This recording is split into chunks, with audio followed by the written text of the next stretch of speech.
looking at these or just asks for? Yeah, if they ask good, if they don't ask, you just pick one and ask. Okay. Okay, so I'll hand over the mic to Colin, but we'll also go with the introduction by the individual panelists itself. Let them speak for themselves. Okay. Awesome. Everyone can hear me. Hi, everyone. My name is Colin MacDonald. I'm a second-year MS PhD student, and I'm the moderator for this talk. And each of the panelists is just going to go down and we'll introduce ourselves. All right. So, hi, I'm Amit. I am a sixth-year PhD student here. I am advised by Dr. Denis Poshivanik and Dr. Adwait Matkarni. I research on the intersection of security and software engineering. Hi everyone. So I'm Carlos Bernal. I'm a software engineer at Microsoft. I have been working there for around a little bit more than 2 years. So yeah. Thanks.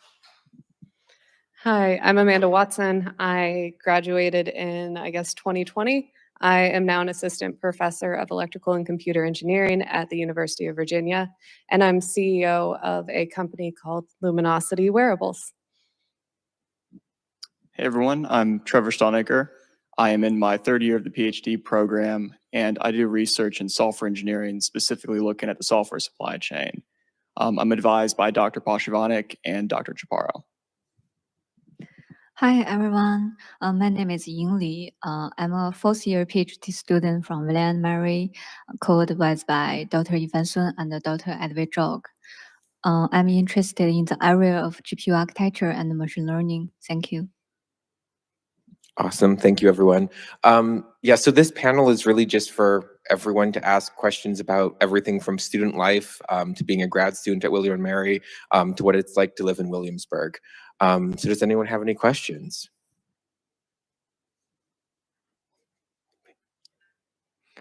Okay. Question.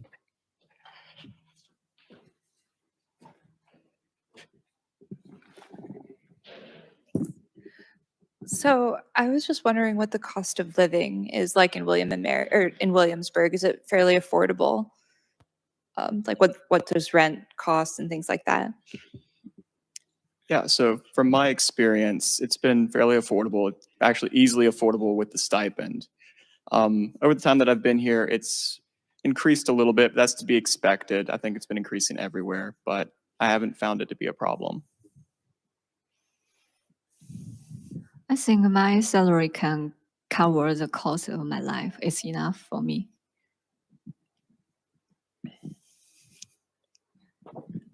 So based on the past few years, whereas the house rent has increased, so has the stipend for the students who are doing PhD here, and they are fully funded almost all the time.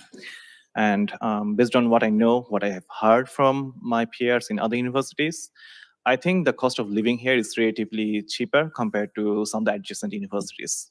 Yeah.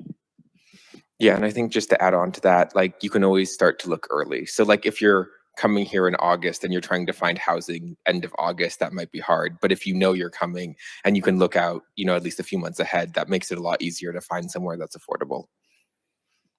Awesome. Any more questions? Okay, then I have a question for you guys.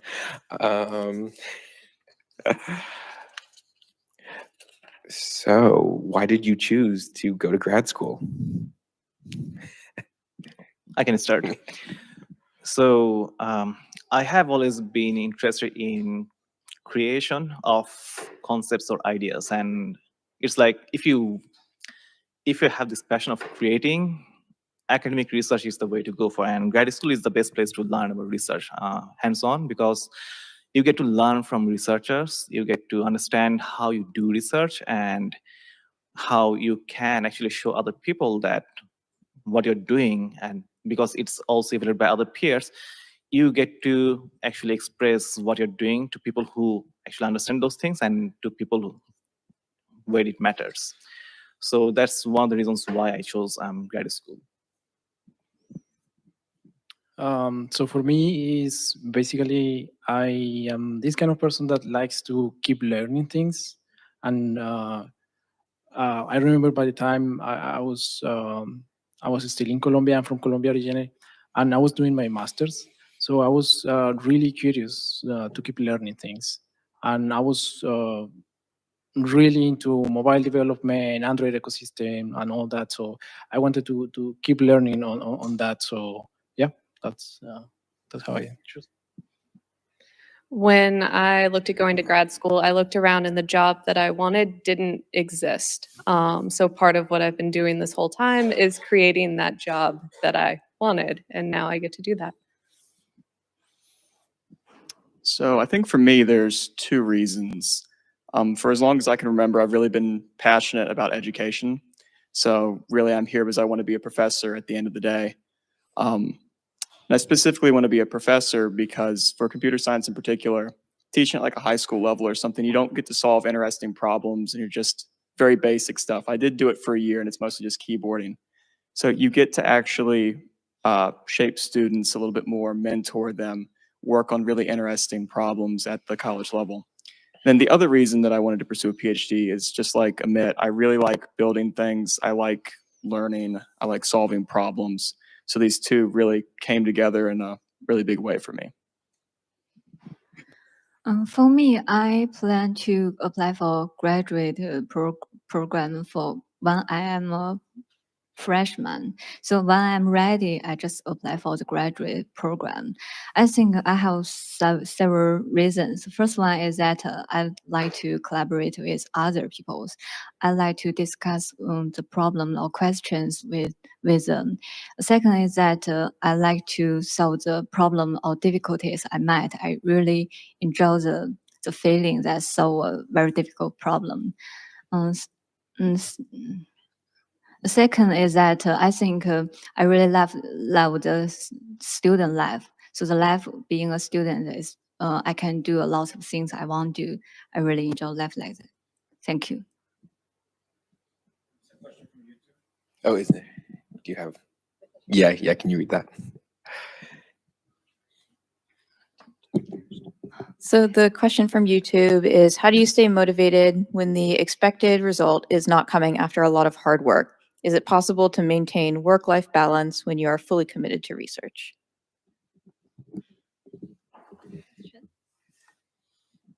I think that's a really good question. And it can be tough if you've been working on something for weeks or months and it just comes out like it's a bust, right? I know that happens sometimes. I'm still pretty early in my journey, so I haven't had that happen, so I don't have personal experience. But I do know there are some people in my lab that have published or have sent papers off for publication and had them rejected. And it's just a matter of, getting back on the horse and keep working, just keep going. What was the second part of the question?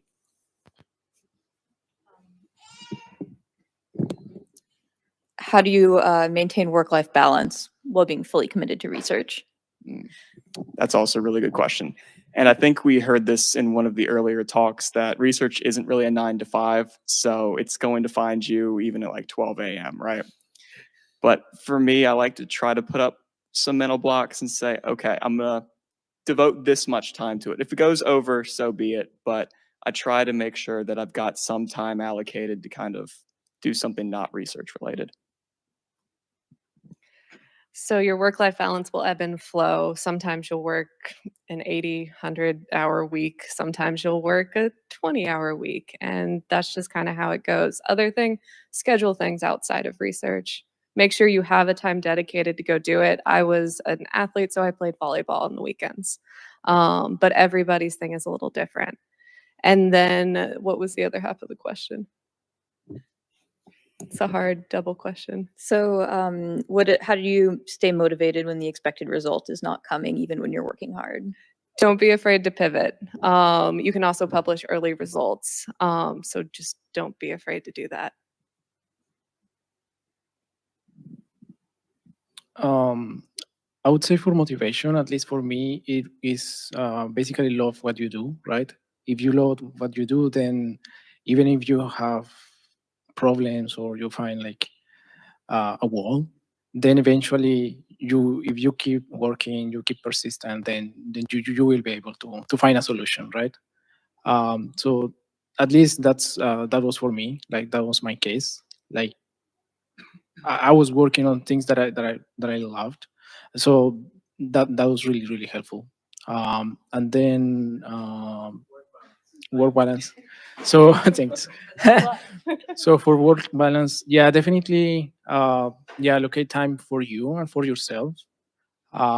Do different things, and you know, and even do different activities with other people in the department. I think that was really helpful. Yeah, I remember with Amanda, we started together, and yeah, sometimes we have different activities in the department. So yeah, definitely try to join these activities. So the first part of the question, what happens when you don't get expected results? Let's dissect that a bit, okay?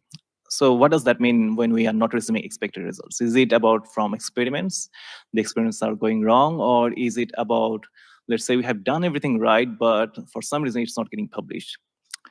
So if it is the first case, then, well, we need to understand why it is happening, because in research, it's the why that matters, like what is happening, how is happening, and why it is happening. And from there, you move on, right? But for the second part, it's a common problem that sometimes when you even have like really splendid results, you are having a hard time publishing that. And it sometimes can happen because your idea, your solution, or your framework is so out of the box that you're having a hard time convincing other people that, look, this actually matters and this is going to change the field. And we have seen that time and time again. Many of the test of time awarded papers, basically like papers which received recognition again after 10 years of publication, they were often not accepted in top tier conferences when they were first submitted.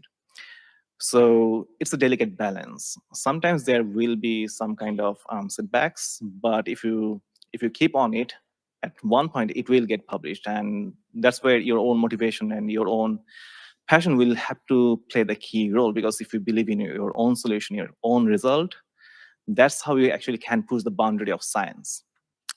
Now about work and life balance, you have to find your groove.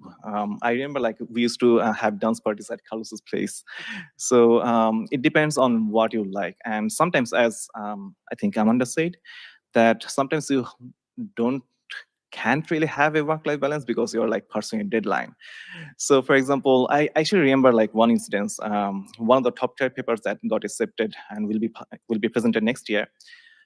I was actually staring at the data for like a whole night. And after staring at it, because I was like, I feel that there's something important going on here, but I don't see what. Just kept staring at that.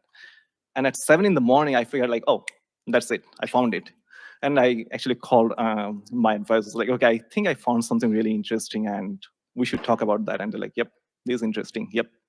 So you will have moments like that when you have to keep pushing to basically grasp that splendid thing that you are trying to find. But in general, you will have to have that work-life balance where you not only work, but also have things for yourself, because like even machines need maintenance. So as a human being, we also need that part for ourselves. So I hope that answers your question. Awesome. Thank you, everyone. We're going to do one more question from YouTube, and then I'll ask the room again. Okay, so from YouTube, what advice would you give to other graduate students if they want to be a professor, hopefully in William and Mary in the future? So I guess the academic route, what advice? It kind of all depends, but it starts with publications.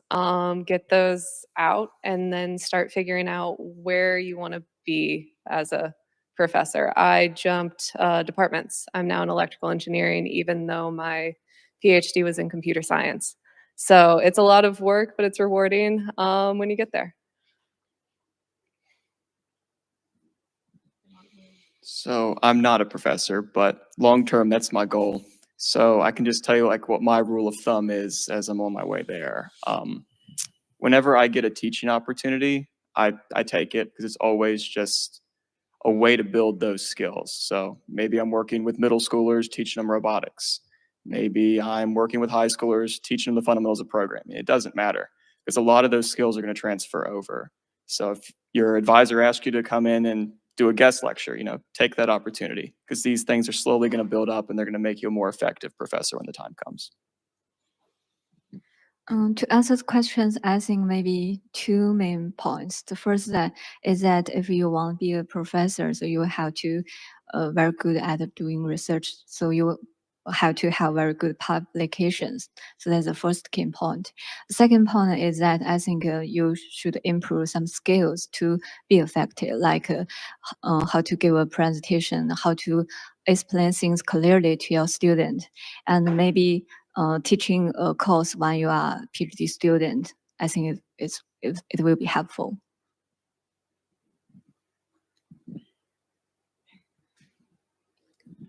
What is the question again?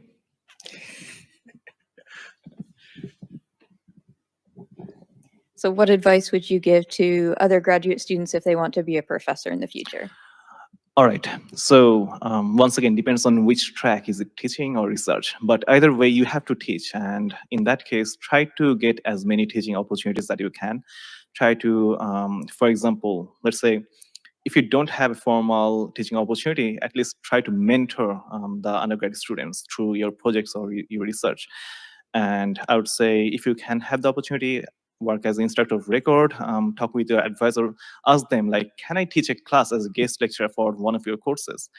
And through that, you gain teaching experience. And of course, you will have to do research, try to, for example, work as a sub-reviewer or program committee member for artificial evaluation committees or shadow program committees. All of those will help you gain the experience and will also give you an idea about what it's like when you are acting as a professor at academia, so that you can also get the feel of like what it is about, and all of those will also add to your experience and will build your resume. Yep. So I just wanted to mention something related to what Amit mentioned about mentoring. I think mentoring is also useful even in industry, right? Because I mean, sometimes junior developers join the team, right? Join your team, and you sometimes have to help them to get through the process, to get to know the team, to get to know the tools. So that is also important to know how to guide them in that sense. So yeah, mentoring as well for industry, I would say, is important. Awesome, great responses. Any questions from anyone in here? Okay, one question to all of you is, what's your normal day looks like these days? And what is your pressure level? Are you feeling really pressure right now, or you're just really relaxed? Or if you're a graduate, what your life is like when you're at graduate school? And what is your main source of pressure? So for me, basically, my day will start around 10 a.m. That's where I start looking my email, go through my emails, seeing like what's going on, checking what I will have, like meetings that I will have during the day, maybe the next day, and then probably usually around 11:30 is where I have my meeting with my team. I work remotely. I currently live in Redmond, in Washington State, so I'm working remotely from there. Even though my team is located in the Seattle area, in the Bellevue area. But yeah, we have the stand-up meeting every morning at around 11:30. And then after that, I pretty much start looking what I'm going to focus on during the day. During the stand-up also, that's what you kind of share with the team to see what everybody's doing. Are we stuck with something? Things like that. And then after that, after lunch is where I actually focus on my work and try to complete my task. And then if I have meetings, then I attend the meetings. But yeah, that's pretty much my day. So I think the main source of pressure comes from the paper deadlines. When we have a deadline, we have to, when we are aiming to publish or at least submit a paper to a specific conference, we have to keep that deadline in mind. And you have to address a lot of things, right? You have to make sure that the paper is written well, your experiments are done right, and there are no gaps that anyone can address. Like basically, you want to make your submission bulletproof. So when you have multiple team members with you doing a research project, all of them comes in and tries to make everything solid at that point. So that's when you kind of like start feeling huge pressure. But otherwise, generally, for me, it's like you have weekly goals or bi-weekly goals. It depends, and you kind of like go through the project goals and try to figure out, okay, this is what we did last time, and next time I'm going to talk about this with my peers. This is actually what happened, and this is how I'm going to address those. If there are any problems, I'm going to address those problems in this way. So I would say when you are a grad student, your routine is defined by yourself. Like you have to kind of like figure out when you want to work, what time works better for you, and then based on that, you basically just work and keep digging on your research project. Yep. So in grad school, it was all about deadlines. That was the big stressor, and making sure that you make as many of those as you can get to. Since then, it's now about fundraising, whether for my company or for my lab. So it's a different type of writing papers for deadlines. I'm just going to reiterate that the main point of pressure is going to be the paper deadlines, because in a majority of the domains in computer science, you're going to be trying to apply to conferences. So you got to meet those deadlines. Now, in terms of what a typical day looks like, I think it's really going to vary, not just in the time of year, but also where you are in your graduate studies. Like, for example, the first 2 years, you're going to be taking classes, you're going to be doing TA work, and on top of that, you're also going to be doing research. So those are going to be a busy couple of years. Once you just start doing research, you're going to have more irons in the fire because you can work on more projects at the same time. And you're also going to be a little bit more freer in when you choose to do that work. So time management is going to be important when you reach that phase. So towards the beginning, before the deadlines, you're not going to be super pressed, not going to feel the pressure, but you're still going to be going. But then as the deadline approaches, there's going to be some late nights. You're going to be working probably from sunrise to well past sunset.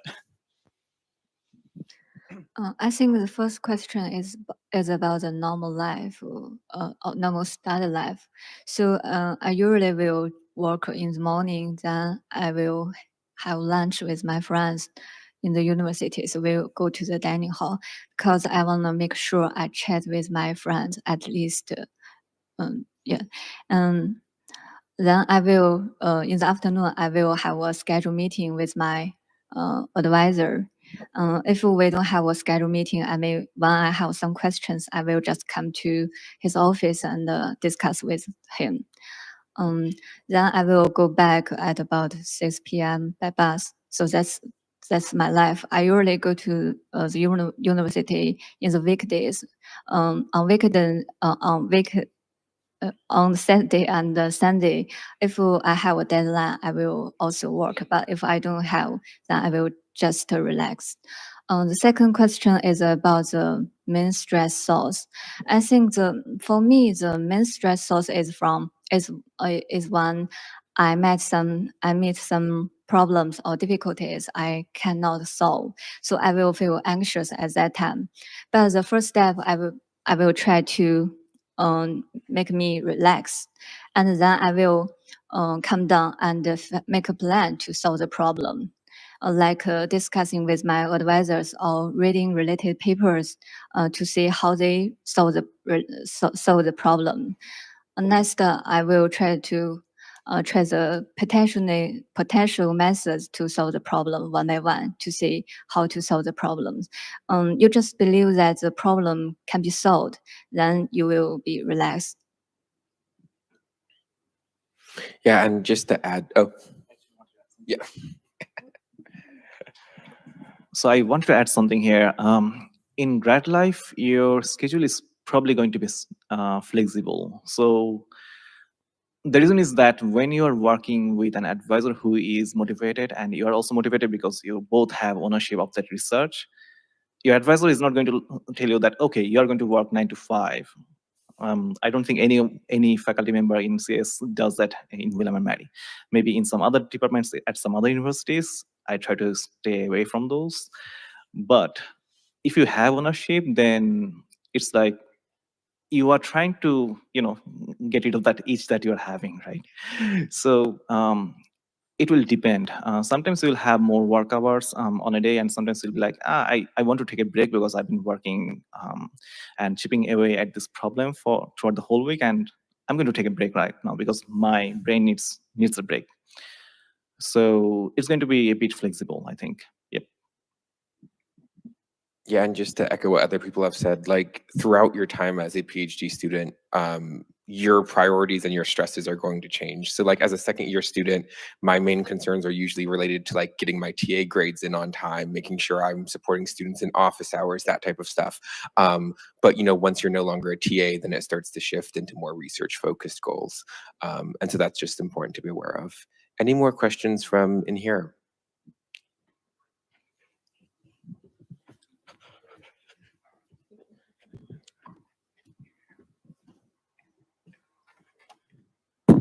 Thank you.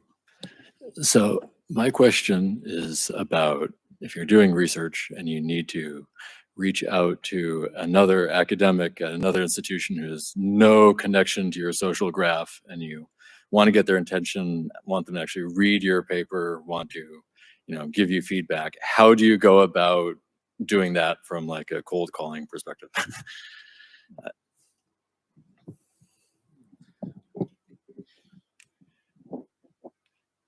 You can always send stuff out, try to at least put something personal in there about whoever you are trying to get in contact with. It helps if you can find them at a conference and meet them in person, then that puts a name to your face. But you may not get good results. On the other end, people get a lot of emails every day, so it could get lost in that.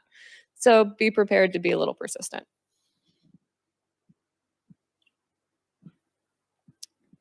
So I haven't found myself in this exact situation, but for some of the research that we've done, we've sent basically cold call emails to a bunch of experts that we wanted to interview.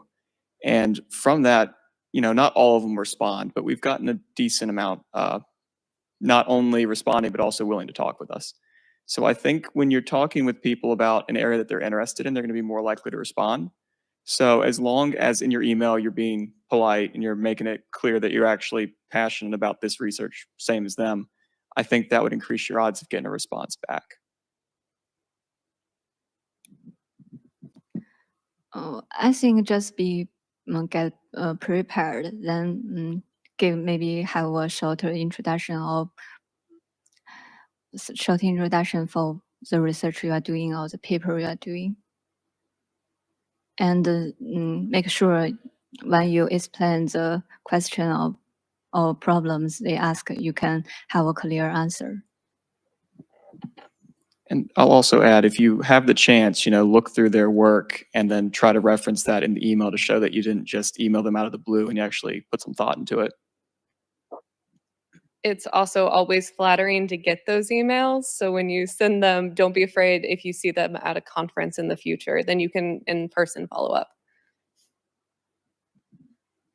So in a slightly different context, so we actually we send emails sometimes when we needed to access some tools or maybe some data that was not available for some reason. So yeah, pretty much summarizing in general what you are trying to do, and then mentioning what specifically what you need, right? Like from them. And then, yeah, that's pretty much all you can do, right? Like it's pretty much on them, whether give you access to the tool or the data that you need. And yeah, that's pretty much what, at least in my experience, that we have done. So let me ask you this again, okay?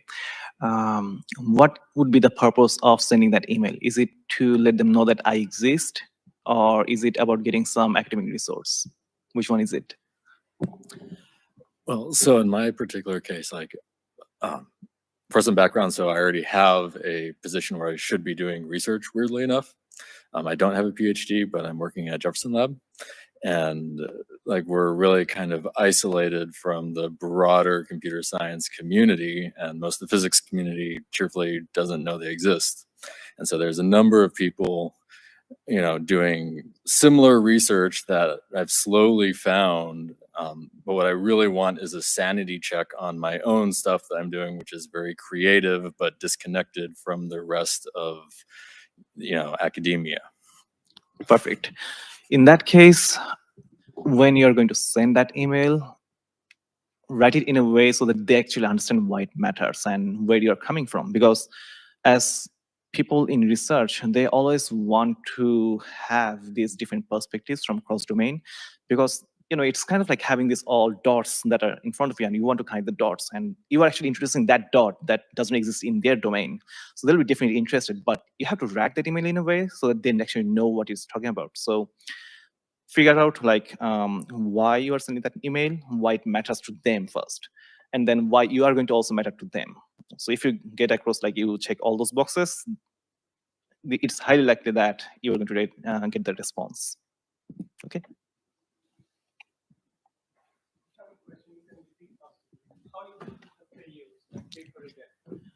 So the question is, how do you deal with failures such as paper rejections? Anyone wants to take a bite at that? Not every one of your papers is going to get in on the first time, and that's just kind of how that goes. You revise it and you resubmit it. Don't get discouraged. Take it as a learning experience and get all the comments addressed in that new revision. That'll give you a much better chance, even if you're submitting to the same place, to get it back in. So I mentioned this earlier. I'm still really early in my journey, so I haven't personally really experienced this to the extreme. But I think the advice that I hope that I would hold to in the event this happened was take that failure as an opportunity for growth, and make sure that you actually look at the feedback that you were given, because there's going to be some truth in it, and use that to make your submission when you resubmit better. And also apply that to your future work, so that just as you go through, you're going to get better and better and better. So don't look at it necessarily as you failed, this says something about you. Look at it instead as, oh, this is great. This is an opportunity for me to be better. I think at first I will feel very disappointed, but then I think after I got this experience, I think next time I will try to submit a paper, then I will adjust my expectation. So I will think I submit to this conference. I just wanna to see how the reviewers look at my paper, what kind of suggestions they will give me, so I can they can help me to improve my paper. So when I adjust my expectation, I think okay, I can accept the result. It's reject. It's totally okay. Second, if I think it's a very good work, but it's reject, but don't be disappointed, or don't be deny yourself. Just be confident. You can revise your paper again, then to submit a conference. Maybe your paper can be accepted by a better conference. I'll just add one thing before passing the mic down. I think when you get those revision notes, it's really easy to look at them and get really frustrated and upset and act like, oh no, actually I didn't need to do that. Oh, we did say this in the paper or something like that. So it can often be helpful, you know, kind of take a break from it, walk away, actually literally go for a walk or something, and come back later with a fresh mind, and then you'll see, oh yeah, there's actually some good sense here. Yeah, actually, I was going to add to what Trevor said. Basically, let it sit, right? Like if you have a rejection, let it sit for a moment, for a while. Not too long, right? Don't wait months and things like that. Because usually you focus so much in the area on the specific problem that you don't see things that you sometimes miss, right? And then you go back to the paper, read it again, and then read the reviews, right? And see how you can overcome the issues that they highlighted, or maybe try a different approach, or something different. But yeah, definitely looking at this with a different perspective will help you. So rejection can happen for a lot of different reasons. Sometimes those are good and sometimes they're bad. If it's good, then I mean, of course, we're going to address that. But even bad reasons can have some element of truth inside it. I'm going to share one experience first, but before that generic advice, you will have to go through that 5 stages of grief, from disappointment to acceptance somehow. So taking a break always helps. So for one of my conference papers, it got rejected, but it got rejected because they couldn't understand how it was different from another paper, which was also from our lab. And I was like, okay, we know the difference. They don't. How do we explain that to them? Because you can't really say that it's also our paper. We know the difference because it's double blind. So they don't know who is submitting the paper and you don't know who is reviewing that paper. So we actually thought about like, okay, how do I handle this? And we realized that, okay, we actually need to establish our novelty a bit more upfront so that they actually know how it's different from the existing work that we already have from our lab.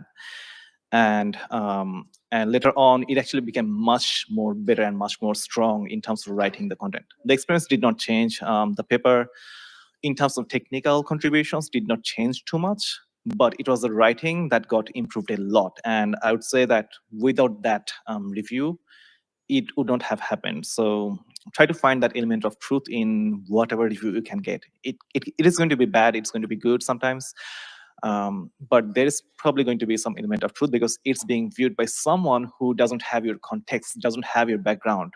And when it's your writing, your project, you kind of have the full context in your brain, and it's easy to overlook those parts. Yeah. Awesome. So we have time for one more question. Does anyone have any questions? There we go. I see 3 hands. Who wants to?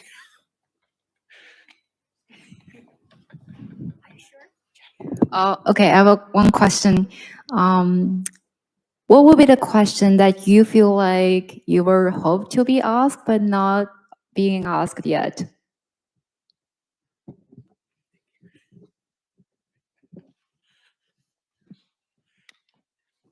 That's a very good question.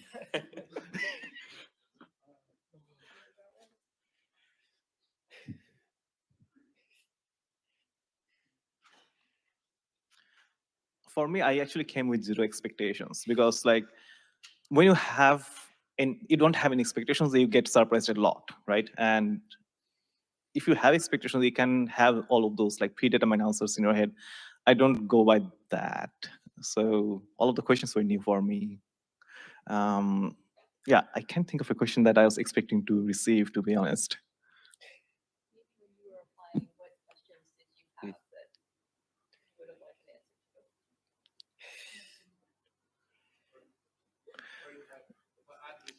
What would you tell right now? Tell the first year you know, what message you would tell? Okay, so the response that we got just now is like, if you can give one message to first year research students, what would that be? I'll let you start. You mean to your previous you? Or someone new. Or someone new. Yeah, I would say definitely don't get discouraged and keep trying. And the point that I mentioned before is like working something that you feel passionate about, like something that you like, something that you enjoy. Like pick a topic that you definitely enjoy, because yeah, you will get rejection from different conferences, journals, and yeah, that's something that will help you. So yeah, just keep working, and yeah, take your time. If something happens, like take a little bit of time, and yeah, see things from a different perspective, and that definitely will help. I'd probably have to say all the hard work that you're putting in right now will pay off down the road. You will get there. Just keep going. So I think I'm going to answer that first question. the one, what was the question we hoped that we were asked? And honestly, I think it might be that question. That's the one that I wanted. No. Actually, I think, and this is going to fold into the question that we were just answering. What is like my favorite part about being here? Like, what's the best part of the experience? And I think in general, I would say that's probably the people, meaning the students, you know, both the grads and the undergrads and the professors. I think they're really what makes this worthwhile. So to fold that into the other question of what I would tell my younger self, I would tell them, you know, don't be afraid to go to your professors with ideas, to ask questions, and don't be afraid in your classes to go and collaborate with your classmates. You know, because a lot of these people might end up being in your lab at some point in the future. And through those collaborations, even if they're in some field drastically different than anything that you're interested in, sometimes you can get some sparks of innovation from that. So that would be my advice to myself. I think the first question is that I want to ask, or I think the most important is that what's the important factor when you apply for graduate program, when you make decision which university you want to go to. I think the two main factors. The first one is that make sure you find a very good or nice advisor. The second is that find something you really like or you are interested. So when you are doing research, you are interested, you will feel more easier than the things you don't like. The second question is that what I will tell myself if I'm first year PhD student. I will just tell myself, just be confident, don't feel scared.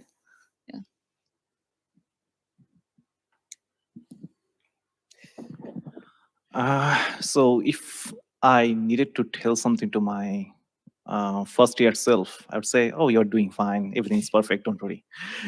But seriously, I would say to anyone who is in their first year, it's about finding out why you are doing this or what is your passion. So for example, for me, when I was trying to decide whether research is for me or not, because like it's a big decision, right? You will have to go through this and you will probably be doing this for the rest of your life. So you have to remember why you're passionate or whether you're actually passionate about that in the first place, and only then you can keep going through it. For me, it was a single line from a novel called Profession by Isaac Asimov.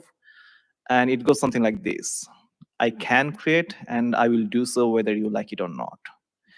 So it's about having this passion for, you know, creating new concepts, new research ideas. And it's beautiful because it's like you have this tendency to create, and whether anyone likes it or not, it's part of you. So you have to remember your passion and figure out why you want to do that. So as a first year, that's my first advice. And the second one is to try to figure out what is your work style is like and find advisors who matches with that style. Because different advisors will have different personalities, different work styles, and you need to work with someone who can actually show you how it's done while you both have kind of like similar perspectives or similar passion about similar topics. So I think both of those matters for first year students. Yep. Awesome. Well, with that, the student and alumni panel is wrapped up. So I think there's going to be a break and then the poster session. So first of all, let's thank the panelists here. Thank you very much for, some of the people have traveled from Seattle to here, driving 2.5 hours from University of Virginia to William and Mary. And this shows how much they love William and Mary, right? So that's what we want. Now, having said that, the next session is poster session. Please go ahead and enjoy, talk to the presenter. And don't forget to vote for the best poster. We're gonna give them award, and we just don't want us to judge, want you guys to judge, vote it. There will be QR code everywhere. Just scan that and vote. Thank you very much.